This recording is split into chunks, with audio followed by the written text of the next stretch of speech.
You talking to me? Of course, we're talking to you. It's episode 2 of the Cine Chat podcast, of course. My name is Matt, My name's Mary. and welcome. This week, in honour of The Irishman being released this month, we are going to be talking about all things Martin Scorsese in this episode and his films. How are you feeling about this one, Mary? Because this is our first proper deep dive into one topic. Yeah, I didn't think it would be Martin Scorsese either. Just the timing, I suppose. Yeah, Because for me, he's not my favourite filmmaker by any means.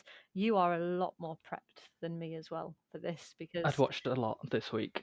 yeah, you watched what 7 or 8 films for this. And 7 in the end, which I maybe regret. yeah, I watched 2. 2. So yes, I had a very busy week, and one of them was one I hadn't seen though. Yeah. So yeah, I'm feeling good about this. There were 2 films I watched this week that I hadn't seen before as well, so I do feel like I've not just covered old ground. I've actually progressed in some way in getting his filmography out of the way. But I've actually really enjoyed it. I think it's easy when someone is so prevalent in the industry to sort of forget why they're good. Yeah. Revisiting some of the things that I hadn't seen for about 10 years was really eye-opening, actually, because I don't think I'd given him the credit that maybe he deserved before. Yeah, I watched a short video about his directing today actually, and it's amazing what you don't credit him for when you actually watch the clips that they put together and see them in sequence. You think, oh wow, actually, yeah, this is why he is Martin Scorsese. Yeah, I watched a couple as well, and I sort of got more of a sense of what you were describing last week about him having this knowledge and this, a real understanding of crucially what is cinema and what it can do, and Oh yeah, really like that. But we're going to get into all of this because first we've got to have our weekly news. Mhm. You know what I'm going to say, don't you? I do. Cue the news. So, what's been going on this week? I'm very excited. Okay, so we've had a fair few bits of casting news actually. The biggest of which probably is that Colin Farrell, I think, has now been confirmed to play Penguin in the Robert Pattinson Batman movie. I hadn't heard this, but I heard about the next bit you're going to say. And yes, Andy Andy Serkis Serkis is playing Alfred. I'm so regretting not inviting him to my dinner party. Andy, if you're listening, I'm so sorry. James Dean can go. he should have been on my list. This is really interesting casting. I'm totally against Robert Pattinson being Batman. I don't mind people knowing that. You can talk to me in the comments. Really don't mind, but I cannot visualize this. I'm open whatsoever. I'm open to seeing what they'll do. Yeah, I'm open to it, but I just can't see it at all. But the rest of the casting news, I'm really intrigued by. Yeah, I love that Andy Serkis as Alfred. I can see it. It just makes sense. It's the same sort of feeling I had about Joker. Yeah. I couldn't see it, but everything about it was intriguing. Yeah. So I'm getting the same vibe about this. This is the first I'd heard about the Colin Farrell news. This is new to me. Obviously, I can't picture it right now, but I can only see Danny DeVito in my head. it's so different from Danny DeVito that Absolutely. that I'm intrigued, like you say, and kind of excited by the idea of them doing something completely different. Yeah, I'm interested by that. What else is there this week? There is Fantastic Beasts. The third film is set in Brazil apparently, and it starts shooting next spring. Well, David Yates is back to direct, and the Potter movie veteran Steve Kloves is working on a script with J.K. Rowling. Yeah, I think she needed some help with where it was going. Oh, I do. Yeah, the first film I really enjoyed. The second one Was pants. not so much. What was going on? It was. I mean, it was visually stunning. Yeah, and that's only to be expected. It was a gorgeous movie. But the direction of it was it's all over the place. twist after twist to the point where I didn't even know what it was about anymore. I came out and I just thought I'm not entirely sure what happened in that film, and I was in there for like over 2 hours. So what happened? So she definitely needed help. I do like the idea that each film's taking place in a different country, because that was the whole idea of this Newt Scamander character going around the world and collecting these animals. I'm assuming that's mainly what he was doing.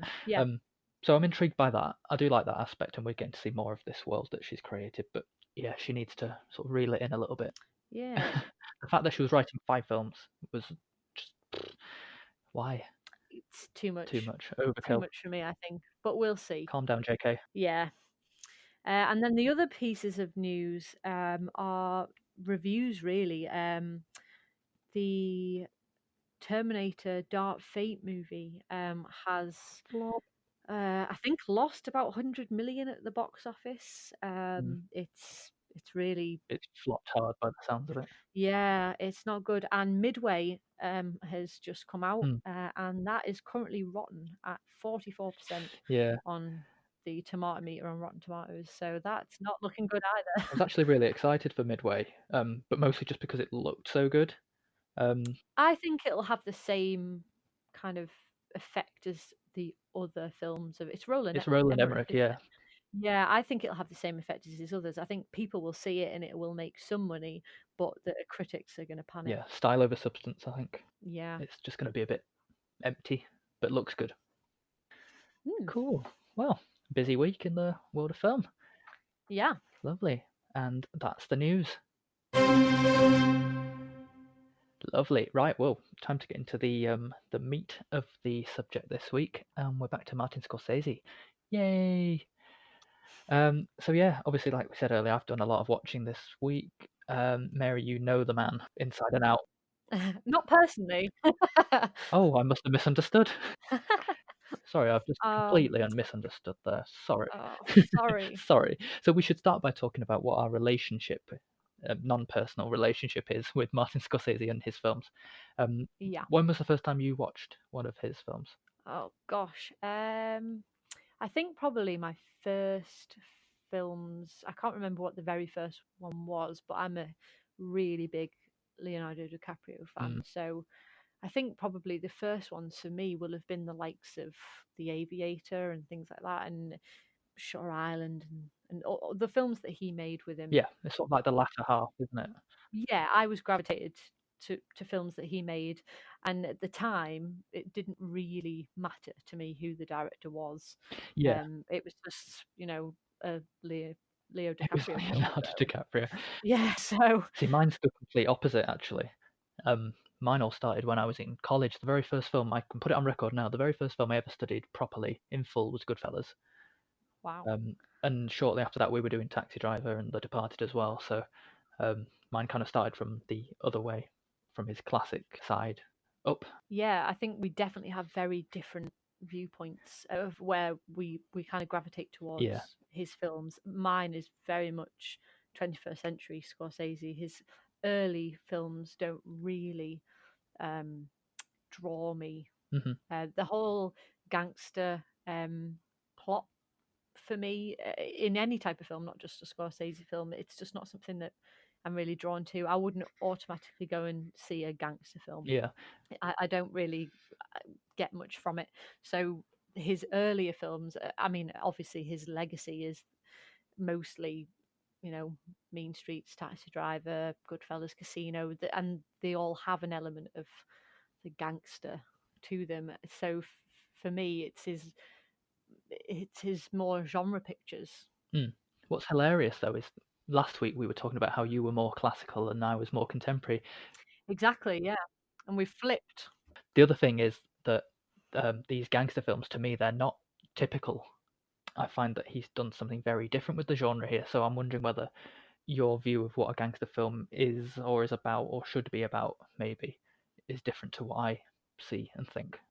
Possibly, possibly. I mean, don't get me wrong. His version of these films is very different. He has a style all his own, and that's part of what makes him him. Mm. Um, but it's not really enough to draw me, as we've mentioned before.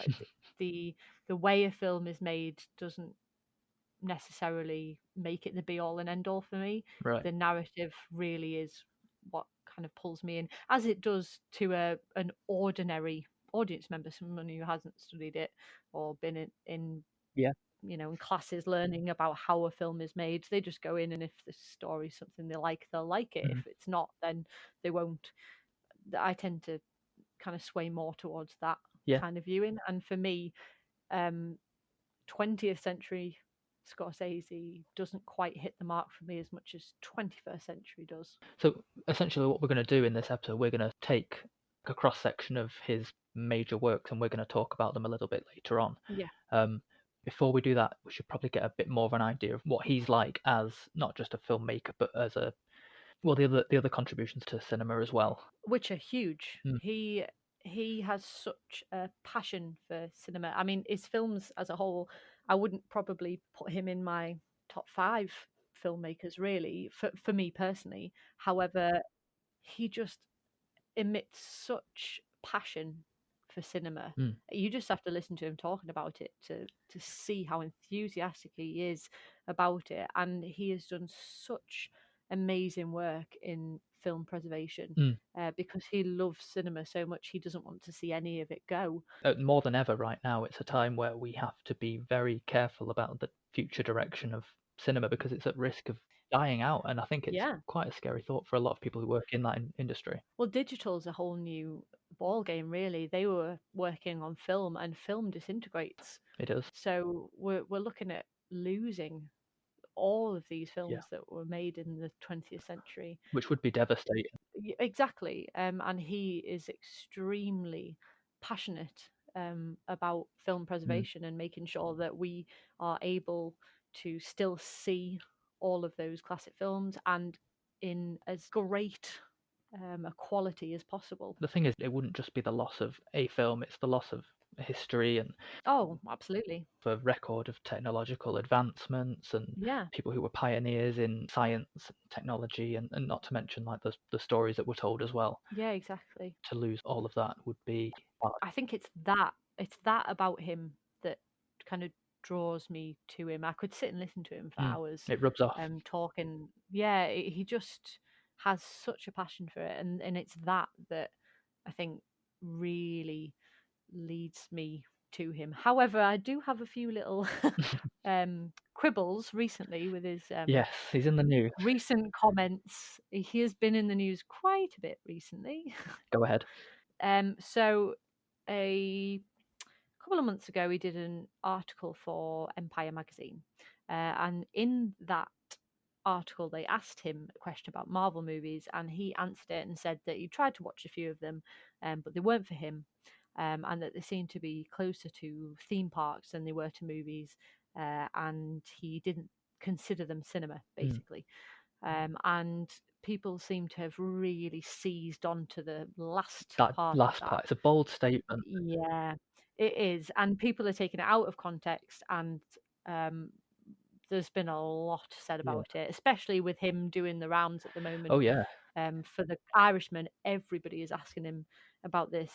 So he's recently, actually, in response to this, because it's been talked about so much, he's written an article for the New York Times on the 4th of November, and given his response to this. So he said that the fact that the films themselves don't interest him is a matter of personal taste and Yeah. temperament. He said that basically, if he was younger and if he'd come of age at that time, then he might have been excited about them and he might have even wanted to make one himself. But he grew up when he did, which was the 50s and 60s, and he developed a sense of movies of what they were and what they could be.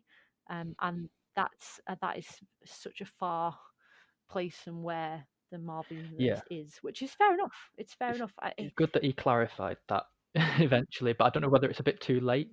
Yeah, he's not helped himself really. I mean, he said that for him, he sees cinema as an art form, and well, a lot of people are going to say, "So what are you saying that it's Marvel films are not an Yeah. art form?"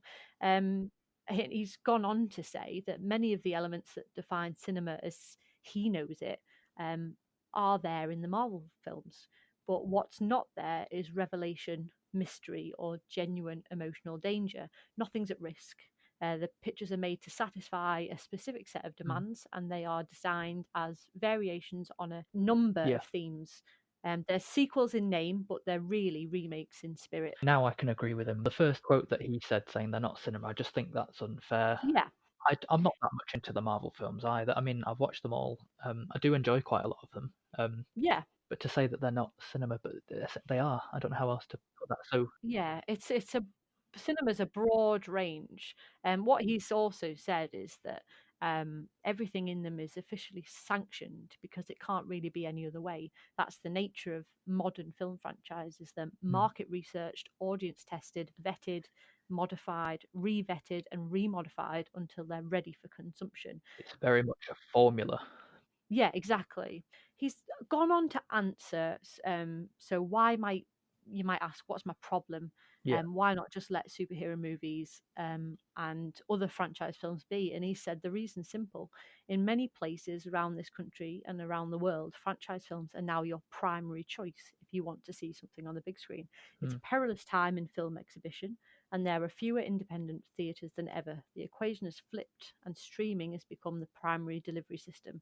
Still, I don't know a single filmmaker who doesn't want to design films for the big screen to be projected before audiences in theatres. This is interesting because now we're going into awards season, and I'm pretty sure you have the same problem every year. Yes. Some films that are actually really major in the world of good quality filmmaking, awards worthy, Yeah. those kind of films, you don't tend to actually get a lot of them released. I really struggle to access some of them, Yeah. especially when we're trying to watch them in time for and actually see them win awards. Exactly. He's even said that it includes him. He's speaking as someone that has just made a film for Netflix with The Irishman, and that it's the only way that they could make The Irishman the way they needed to, Mm, and for that he'll always be thankful. And they have a theatrical window, which is great, but he'd like it to play longer if it could. Of course he would, yeah. but no matter whom you make your movie with, the fact is that screens in most multiplexes are crowded with franchise pictures. It sort of says the way it's going isn't really a choice. It's almost like it's a necessary change, Yeah, whether or not you like it or not. exactly. Exactly. He said that they still overlap from time to time, but that's becoming increasingly rare. And he fears that the financial dominance of one is being used to marginalize and even belittle the Mm. existence of the other. And I actually totally agree with It's that. all As about much the as I money. like Marvel, and you're looking for those smaller Mm, films, yeah, and they are very rare, and they're just being pushed out little by little because they cannot compete with the yeah. blockbusters. This is why I'm not a big summer film person. You'll see usually that I go quite quiet, Yeah. and I'm not very vocal about things in the summer period. But as soon as it gets to about now, this is like my Christmas.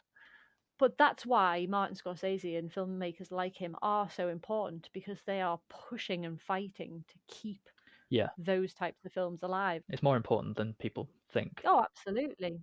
So, should we get into the movies then? I think we definitely should. Okay. I have a feeling you're going to give quite a subjective review, Probably. and I can offer a bit more of a under the surface analysis of the general style that he's got going on in the film. Does that sound like a plan? Yes. So, should we start with Taxi Driver? Yeah, I rewatched it this week. I hadn't seen it since I was 16, which was the first time I watched it. At the time, I thought, it's a big film. Everyone talks about it, so I'll yeah. watch it. I didn't like it. So I thought, well, 12 years pretty much nearly have gone by, so You've I'll grown I'll up a give it bit. another go. I've grown up a bit. I have to admit, I still don't like it. Mm. Narrative wise, I find it very difficult to get on board with when the main character is not a good person, Well, when you're following someone who is morally ambiguous. ambiguous, yes, but I don't think really any of his main characters are bad people. Yeah, it's true. They're complicated. I think they are normal people who make mistakes. He makes a lot of mistakes, Matt. He makes a lot of Not in mistakes. Taxi Driver, he doesn't. Well, it really made me think about mental health when Absolutely. I was watching it, actually, which I didn't think about at all the The first first time I time watched around, it. Yeah, but it really, it resonates differently now. absolutely, because mental health is a really big thing now, especially talking about men's mental health. Yeah. And he is shut up on his own in this apartment, and like there's moments in it where you see him, like, getting the guns prepared, sharpening knives. It's quite scary. But also, I think you're missing something. Go on then. He only buys guns about halfway through the film. It's true. It's true. Up until then, I think we're made to feel really, really very sorry for him. We know we hear that he's a Vietnam War vet. Yeah. He's obviously come back. not particularly very well. He's an insomniac, but it's really clear that he's come back to a world that he doesn't understand anymore. Yeah. He's changed by what he's been through, and he's very lonely. Oh yeah. And what he sees from his perspective in that taxi is what he sees as filth on the street. All of a sudden, everything's uncensored and it's very non-traditional now. Everything's quite explicit, and he just doesn't fit in anymore, which I think is necessary context to why he does what he does. And it's not actually his idea to get guns and things like that. It's the other Mm. taxi drivers that tell him, Yeah, it's true. you should arm yourself. Scorsese's style in this is something I did appreciate that I didn't see as much the first time. He really does show a very specific style that shows up in the rest of his work as well, Yeah. which I'm sure you noticed in a lot more detail than I did even. Are we talking like he has the internal monologue? We have this voiceover narration. We get a Yes. lot of things from his perspective. We're very much introduced to the stories of his films through the eyes of the main character. Absolutely. They tell us what they're thinking, what they're feeling. We see what they're seeing in the way that they see it. And I think it's a really unique access point that Scorsese gives us into these worlds that we wouldn't usually see. Mm. And yeah, you're right, you do see it across a lot of his other films as well. One thing I just want to shout out about Taxi Driver is it's one of the only films I can think of from Scorsese that has an original score as opposed to just songs that are put on the soundtrack. That's true, yeah. It's by Bernard Herrmann, who did the music for Psycho most famously, Yeah, yeah. and it's this lonely sort of saxophone that repeats. I hated the score. What? Get I out! didn't like I know you mentioned it when I started watching it about Really? the score, and do you know what? I love It it. was too much for me. In what way? Because like you say, it was very repetitive. But it completely and so accurately reflects the main character. Hmm. Like just in the way we hear his voice on the soundtrack, the music on the soundtrack is doing exactly the same. Oh yeah, it works well as part of the style and the narrative. Mm. Just for me personally, by the time I got to the end, uh, I was sick of the score. Good. Yeah, That's the point, I think. There's a bit in the film where he says every day is indistinguishable from the rest and it's a long continuous chain. yeah. It perfectly reflects him as a character. Hmm. It encapsulates him. So moving on to Raging Bull. What did you think of Raging Bull? This was my first time watching this. Yeah, I really did enjoy it. It took me a little bit longer to sort of get into the style of this one. Hmm. I think maybe because we don't have that option of colour, Yeah. which isn't a problem at all. He definitely did other things with this film. Hmm.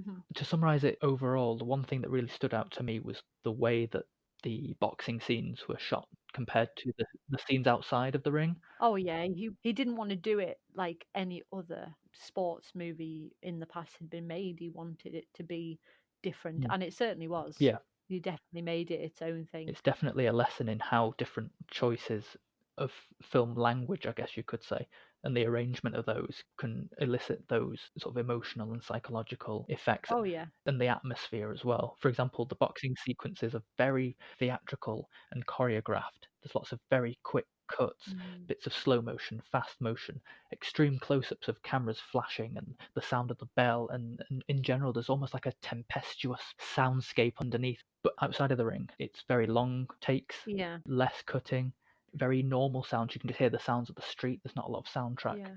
in terms of music going on and things like that. So that sort of juxtaposition of ordinary life and life within the ring plays up to sort of the duality of that character of Jake LaMotta. I think it's brilliant. Yeah. I haven't seen Raging Bull for quite a few years, but what I remember about it is just Robert De Niro. He's brilliant. Yeah.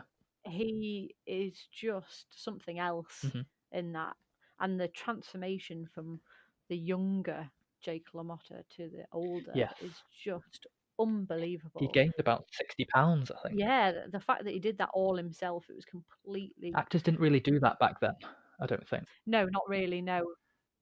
No, it didn't go that far into it. Yeah, commit and change yourself. And it was sort of a good early instance of people who were taking measures to transform themselves and become the character that they're playing. Well, you can imagine the likes of Daniel Day-Lewis and Christian Bale Yeah. watching this movie and thinking, "Wow, that is commitment. That is how I want to do Hmm. this." And that was an Oscar win for De Niro as well. Yeah, yeah. It's very different performance to Goodfellas, It is. which kind of encapsulates, I think, Scorsese's style in this one. He actually said um, that he sees things quickly, Mm, and he's tried to format that into a style. And when I think of Scorsese, I actually do think of that, because he seems to flip from one scene to another very quickly, and you go mm. backwards and forwards very Every quickly. film is like a long montage. Yeah, It very rarely slows down and stops. yeah.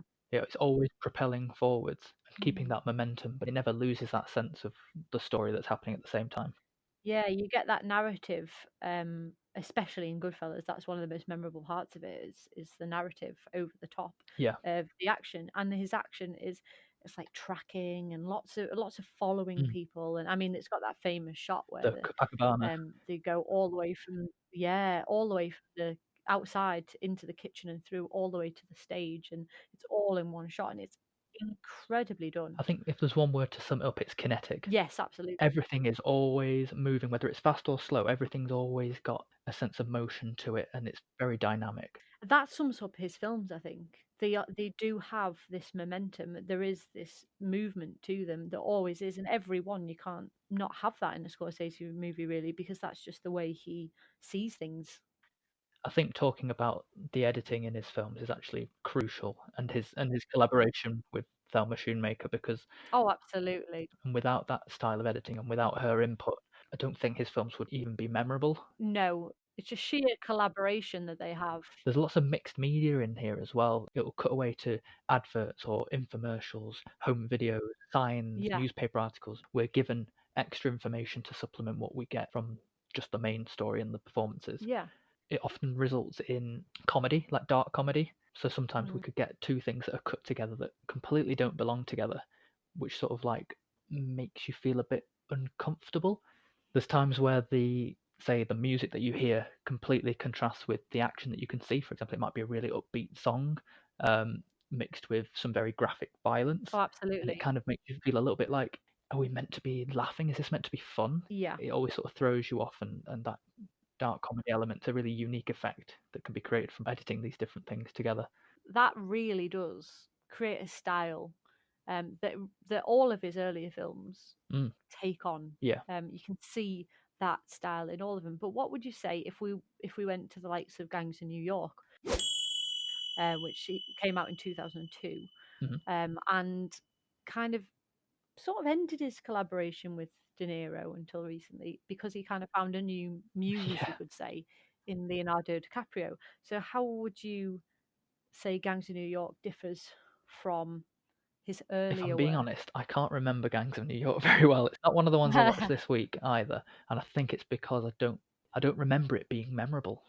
Apart from Daniel Day-Lewis, Yes, he is yeah, extremely memorable. it'd be a very different film without him in it. Oh, yes, absolutely. He just lit up the screen in that film. So while I can't comment necessarily on how the style has changed, only going off how memorable the film was, I can only imagine that the style wasn't as quick and sharp and intelligent as it had been before, and I think there was more of a focus on performance. Performance and story, yes, the story is more important. Character work has always been important in his films, um, but the style was very at the forefront for a lot of them. Whereas I think you still see parts of it in Gangs of New Mm. York. The editing is still quick and sharp, and you move from one thing to the next extremely quickly. Because the way he shows you things, the way he sees it and views it is quick. So it happens like that in most of his Hmm. films. But Gangs of New York, I think because of when it's set as well, there's something added to it. For me personally, the production design and the costumes are Oh yeah. phenomenal. I think in that Mhm. film, it just creates a time that you can't really see, you can't visualize it as much, and then he brings it completely to life. And it may not be, for a lot of people, I think, felt the same way, that Gangs of New York wasn't as good Yeah. as his earlier work, but it still has something. I don't think he's ever lost that style. I just think it works in some guises more than others. Yeah, now that follows through into his next film, which was The Aviator, which came out in 2004. Yeah. um I absolutely love that movie. It's fantastic. And I think part of the reason I like it is because it is old Hollywood. Mm. It's got the likes of Catherine Hepburn in it. And I mean, Kate Blanchett won a supporting actress Oscar for her performances. Yeah, just to clarify, she was playing Katharine Hepburn, not Katharine Hepburn was in the film. Yeah. No, she died by then, unfortunately. No, I knew that. I'm just making sure everyone else knew. Yeah. But she was fantastic in it, and the performances themselves. I mean, as far as I'm concerned, and I haven't seen Capote, and I'm sure it's fantastic. But Leonardo DiCaprio should have won the Oscar that year because it was an incredible performance.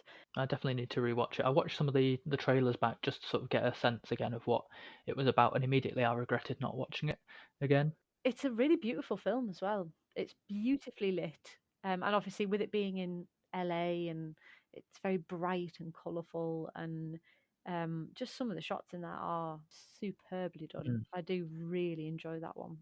One thing I like about his choice of stories, and I think it's probably the same for The Aviator as well, is that their kind of films always come in two halves. There's always like the rise of the main character, and then there's like the fall. I remember the same from The Aviator as well, because he does have, is it OCD Yeah. that he suffers with? Yes, it is. Yeah.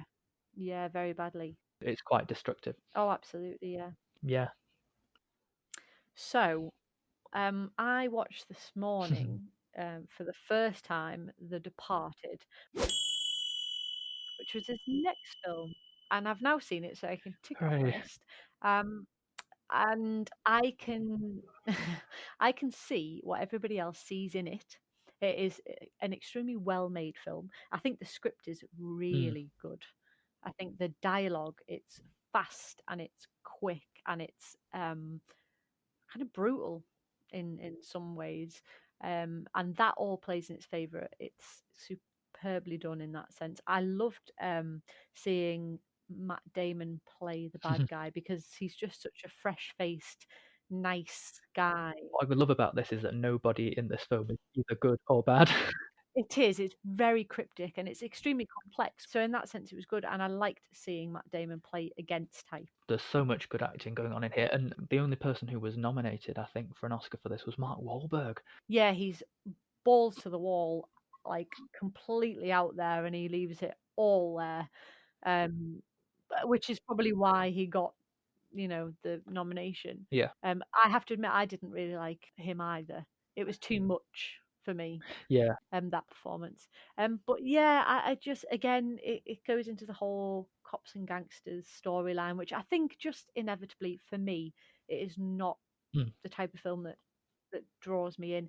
But I do appreciate that it is a very well When you made say film. it's complex, I can't agree more. It is. It is. It's It extremely keeps you on your complex. toes. It's a very sort of clever setup. For anyone who doesn't know, without spoiling it, we should probably say you've got a gang, and then you've got the police, and the police have got a mole in the gang, and the gang have got a mole inside the police, and neither knows who's in which one.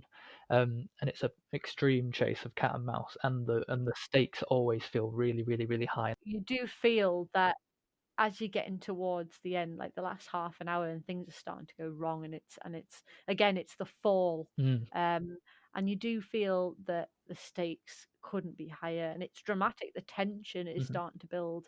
I just wish it hadn't been quite as long. Oh, Not though, saying that, The Aviator's longer. it is, but saying that, I think that's just personal taste for me. The whole cops and robbers gangster thing doesn't do much for me Mm, personally. Whereas The Aviator was right up my street, classical old Hollywood, and I was just yeah, interested all the way through. But saying that, I don't know what you would cut out of it. exactly. Well, what's interesting is it's based on a Hong Kong action film called Infernal Affairs, It is, which is considerably shorter. Um, but yeah, I agree. I don't think you could have this film without having everything in there that's in there right now. yeah. One thing, just as a really brief point as well, after having watched a lot of the older films before watching The Departed again, Mm, you don't realise that the early ones don't have computers and mobile phones and things like that. The Departed suddenly introduces this, and it's a whole new mm. way of networking these different characters together. I love that. It is, but it doesn't feel any different. No, It doesn't. You don't feel the difference, um, because it still has that frenetic style yes, that he's had from the beginning. It's an added element, but you don't really feel it. That he's suddenly kind of come into the 21st century, and no, I agree. It's just all as it should be. So yeah, I do appreciate it, but as a film, personally for me, it didn't really fit my tastes. That's understandable. I appreciate what you said in terms of like the good from a filmmaking standpoint. I personally love it. The next one he made was Shutter Island, which I know you don't really like. I want to like it. No, can I tell them what you did call it though when you talked to me about it? Can I tell them? Yeah, go for it. So when I said that I was going to watch it, Matt called it Shitter Island, and I had to ask him whether he'd accidentally misspelt it or whether he had done that on purpose. I had, but I deliberately chose not to correct it. It's honestly, it is fine, and I really appreciate what they were trying to achieve with it. My main problem with it is that when I first watched it, the twist wasn't a surprise. It hadn't been spoiled for me beforehand, and I can only put this in a way that's a compliment to Scorsese, is that he's such a good storyteller. Visually, yeah. He's so good that he was too good at giving us the clues to the twist all the way through. But I wonder how much of that though is the fact that Shutter Island's actually based on a book. See, I don't know. It's by Dennis Lehane. So is it the fact that the story really was already made? Could you call that his doing, or is he just following the book? I see what you mean now. Yeah, because he's so visual in how he tells his stories. Yeah. Yeah, I mean, there's moments really early on where the main character's like, where are my cigarettes? I always have my cigarettes, and I'm just like, Yeah. okay, so something's wrong there. 2 minutes later, his buddy is basically struggling to get his gun out of his holster, and I'm like, well, there's a problem there. Next minute, all the patients are recognizing him, and I'm just like, right, I've got it now. Can I say that you are extremely perceptive though, for films? You watch a really large amount of films, Yeah. so you are extremely perceptive to things like that. For me, when I watched it, I didn't see that. I didn't get it, and maybe your average moviegoer, maybe they wouldn't see that. That makes me feel a little bit disappointed in Scorsese because I know that he could have done that so much better, and the twist could have been a much bigger payoff. The twist itself, I might add, starts 45 minutes before the end. Yeah. They spell everything out at the end. Just spend so much of it giving us the information so well that it's not a mystery anymore, and the film failed a bit for me. What did you think of it aesthetically, though? For me, I loved it visually. It's a stunning looking film. It's even got horror elements to it in parts. I think in terms of like the location and the settings and the sets, and obviously it's this part prison, part hospital, that whole aspect of it, yeah, brilliant. There was a few examples where I think he'd started to dip into green screen and CGI stuff, which I don't think worked. Yeah. And I don't think it worked very well in Hugo either, which is another film he did. It's too obvious. And I think when you're creating a film about any character that's really human, to sort of have these extravagant elements to it, it just doesn't gel for me. It didn't feel like a Scorsese film to me. Okay, well, let's move on to Hugo then. Because Hugo was 2011. Yes. So we're into this decade. We are. It's an extremely different film to any film that he's made before or since. It's unusual. Not really an adult film at all. You could take a child to watch it. What do you think of that one? Again, it's not one that I rewatched this week, and it's not one I could necessarily recite the plot to you either. But the only thing I really remember is realizing maybe like 2/3 in that it was a film about cinema, and I think there's a point where the main character comes across Georges Méliès, who was one of the really early pioneers of cinema and editing, actually. And I remember just sort of going, but yeah, stylistically, again, it's too much CGI. It looks really fake to me. I loved that. I should mention that CGI and other modern effects, green screen and things like that, they just don't really affect me as much unless it's really bad. It's not something that I tend to notice so much. I know you really do notice when it's not done well. I suppose it's just not a key element for me. So watching Hugo, I have to say exactly the same. At first, I wasn't sure what I felt about it because it doesn't really have a simple plot because there's so much going on and it's not really clear. And then all of a sudden, yes, you realise it is actually a film about cinema and his passion for cinema. And it was from that point that I thought, oh my God, actually, I really do like this. It sounds like we clicked at the same moment. Yeah. I need to see it again in retrospect. I need to know that that's coming up. You can look at the first half of it in a different way, maybe. Yeah, absolutely. It's Um, possible. but I liked the fantasy element a lot. Mm. The huge sets. It definitely had like a magical element to it. It really did. I was going to say maybe that's why the CGI, I shouldn't mind so much that it looks quite over the top. Maybe it's meant to be. Yeah, maybe because it's meant to. Yeah, it's meant to be over the top. Yeah, it's got a very fantastical element to it, and that really drew me to it. Yeah, Actually, I did really enjoy that about it. I will definitely watch it again. Should we finish on The Wolf of Wall? Yes, let's do that. I have an interesting relationship with The Wolf of Wall Street. Go on then. First time I watched it was, I think, a couple of hours before the Oscars ceremony of that year, and there's a lot of like buffering, and that had an impact on my impression of the film. However, I had the same thing with Django Unchained, actually. okay, yeah, turns out we're both criminals, so um, Mm. and yeah, I had a completely different experience of it this time around. I'm glad I had that because I don't like coming out of films saying that I didn't like films. I like to be able to say that I could at least see the value and appreciate what was trying to be done. But I actually enjoyed it this time around, which is good. Good, good. I've actually only seen it the once. Hmm.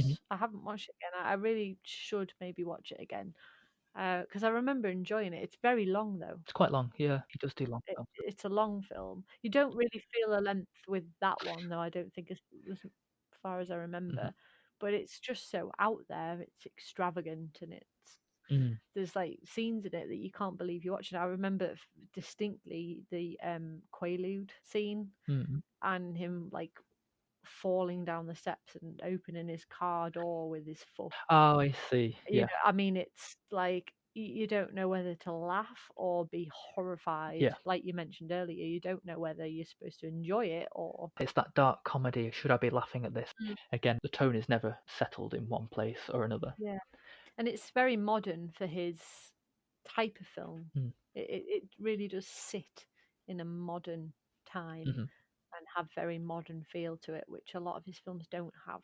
It's a good example as well of where we experience the entire story from the point of view and the perspective of the main Mm. character. Again, we get his voiceover all the way through.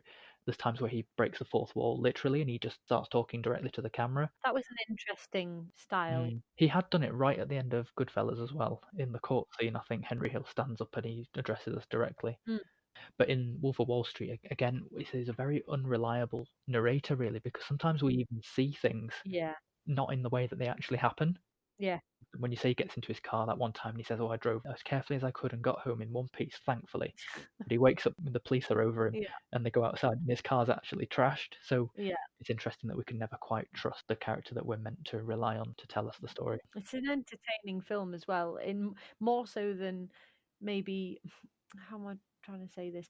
It's more of a fan film Mm, than maybe some of his others yeah. because he is quite not a cult filmmaker, but he has his specific fans and he's more of an independent filmmaker, Mm, or he was at least, especially in his early career.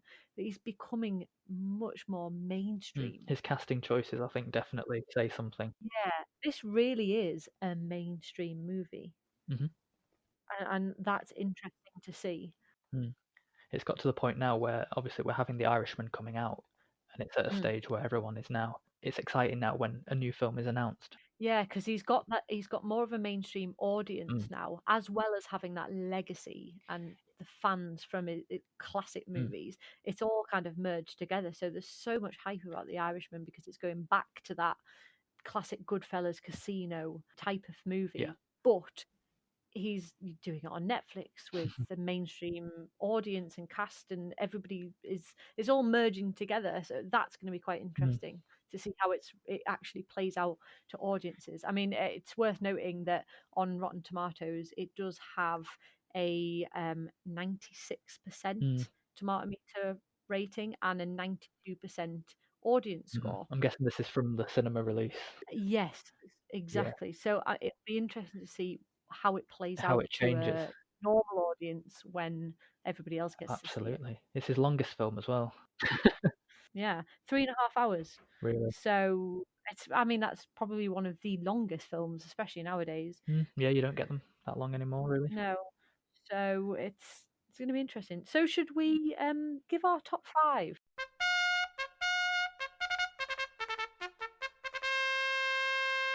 We should say we would usually do a top 10, But we haven't managed to see everything this week, maybe that we'd want to. So we're going to give a more Mm. focused top five and make a more informed opinion. We might change this in the future. Who knows? Yeah.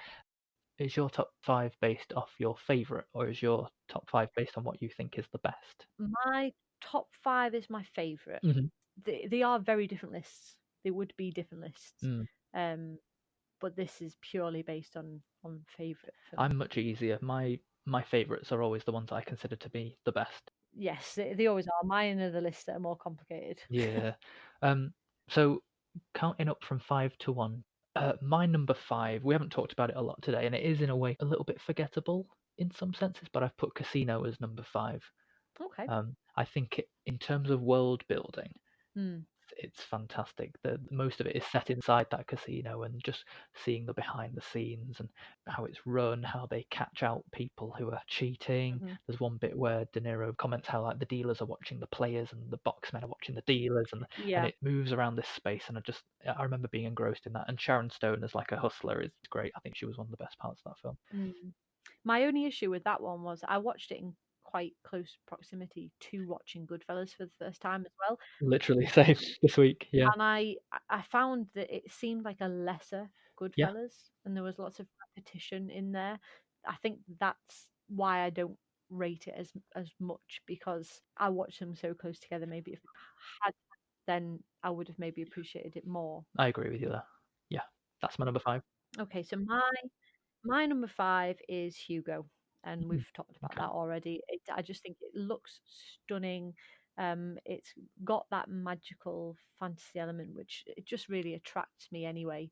And it's got a love of film, and as a lover of film, I don't think you can watch a film about films without enjoying that. I have a feeling between us we might get 10 different films. We might Yeah, cover a top 10. probably. Yeah, no, it's possible.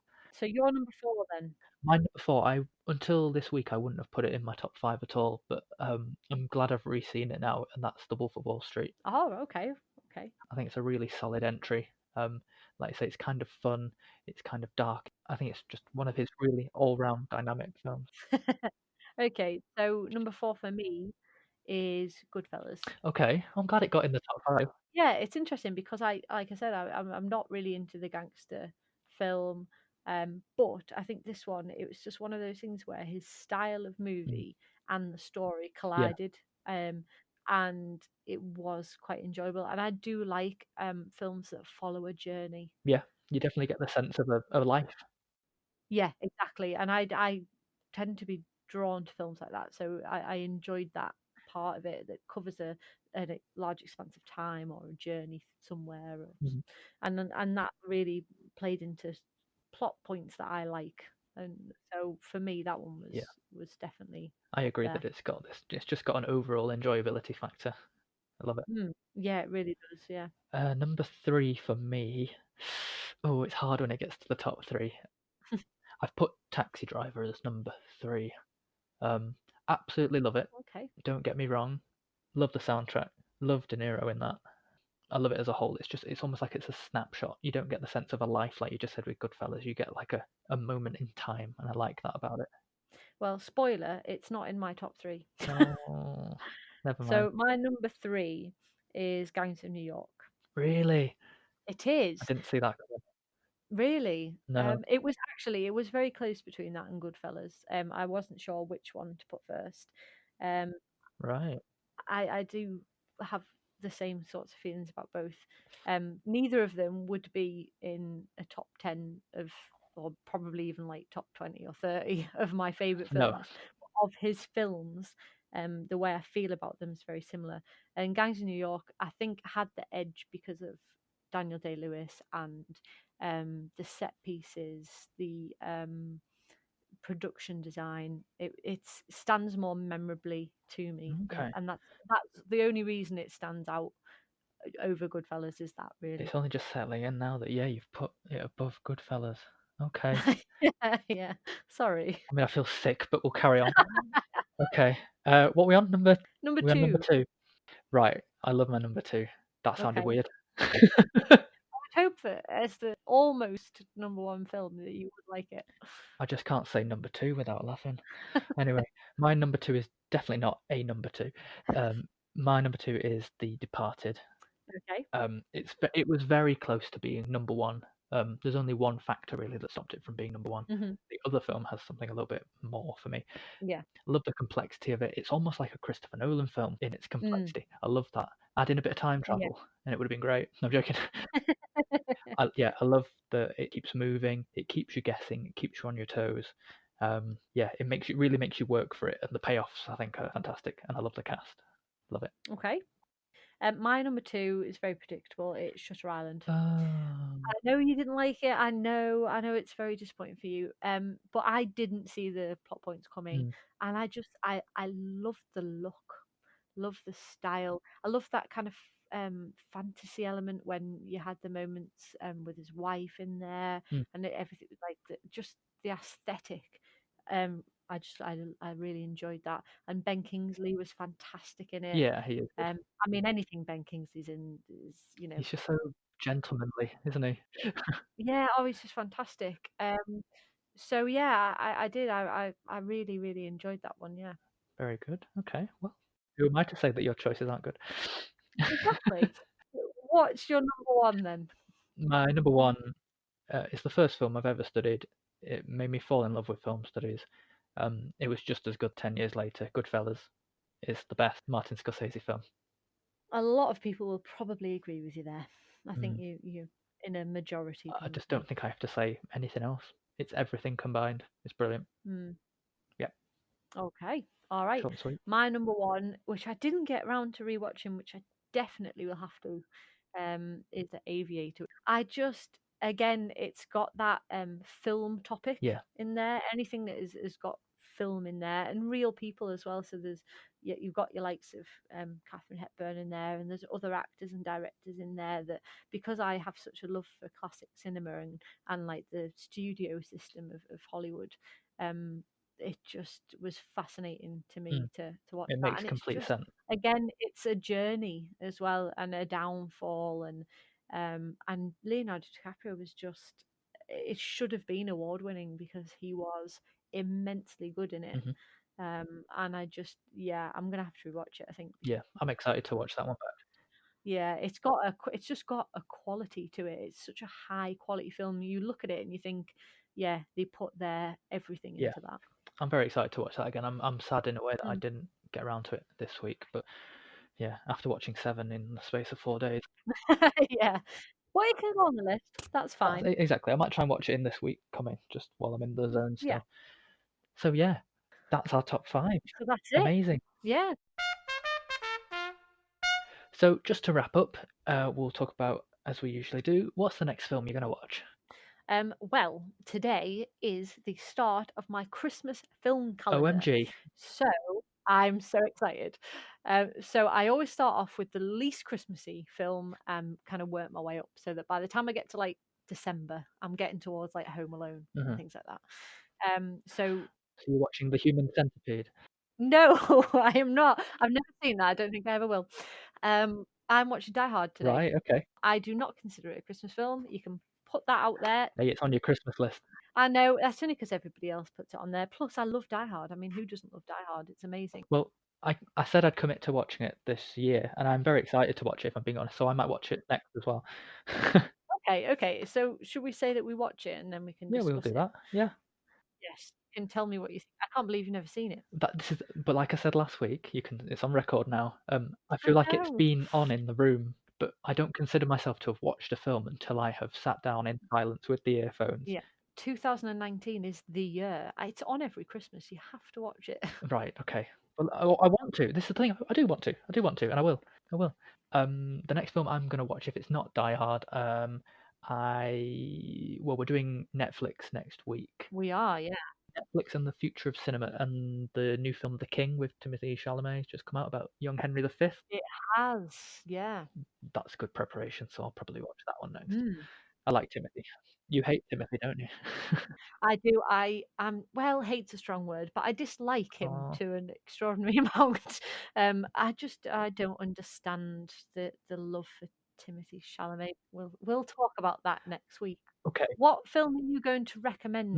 This is the thing I almost forgot to prepare for, but I have got one. The film I'm going to recommend this week, and again, like last week, I can't believe if they haven't seen this, why not? The film I'm going to recommend is My Big Fat Greek Wedding, Oh, that's a great one. which was written and starred Nia Vardalos, and it was based off a one-woman play that she once did. It's based on a true story about how she falls in love with a non-Greek, and her very large, loud Greek family are very disappointed. Oh, it's lovely. It's a lovely It got her film. a Golden Globe acting nomination, a Screen Actors Guild nomination, and it got her an Oscar nomination for writing. She didn't win any, I don't think, but Did it? I think it's brilliant. It's quote per minute. You know, you can quote it all day long. I do. There's nothing else like it either. It's a real feel good. You finish that and you just feel really happy. Love it. And you? My film I'm going to recommend. I've seen it probably only once all the way through, but it was just such a visceral reaction. It has stuck with me ever since, and we're going back years. And it's Brothers. It came Yeah. out in 2009, and it stars Tobey Maguire, Jake Gyllenhaal, and Natalie Portman. Yeah. And it is about a soldier, Tobey Maguire, who goes away to war and is thought dead, and he's captured by enemy forces and put through hell, basically. And his brother, his little brother, Jake Gyllenhaal, comes in and helps the family out and tries to get them through the grieving process. And then Tobey Maguire comes back, and he is a changed man. And it is probably the best performance I've ever seen Tobey Maguire give, I and it is agree. absolutely It's gripping. superb. It's such a fantastic film. It's very small, and a lot of people probably haven't even heard of it. It feels almost like it's a play, a very small, Yeah. Oh, it's fantastic. yeah, really powerful performances. I'll never forget that. Yeah, absolutely. That's on my list too. So you've stolen that one. Sorry, No, that's sorry, but fine. yeah, I'll have My Big Fat Greek Wedding. It's fine. okay. Lovely. Okay. So that's it. That's it. Where can you find us? You can find us on Facebook and YouTube under the name CineChat Podcast, or on Instagram we're at CineChat_official. You're probably already listening on Spotify or Spreaker. We're hoping to get iTunes set up soon. And where can they email us, Mary? They can email us at our start again. They can email us at cinechatofficial@gmail.com. Yay! We nailed it. Thank you to everyone who's given us feedback so far. We really appreciate that. Please keep the comments coming. Subscribe, whatever. Tell your friends. Tell your friends. You never know. They might love Scorsese and long films. Up next week, we're having Netflix and we'll be discussing the future of cinema.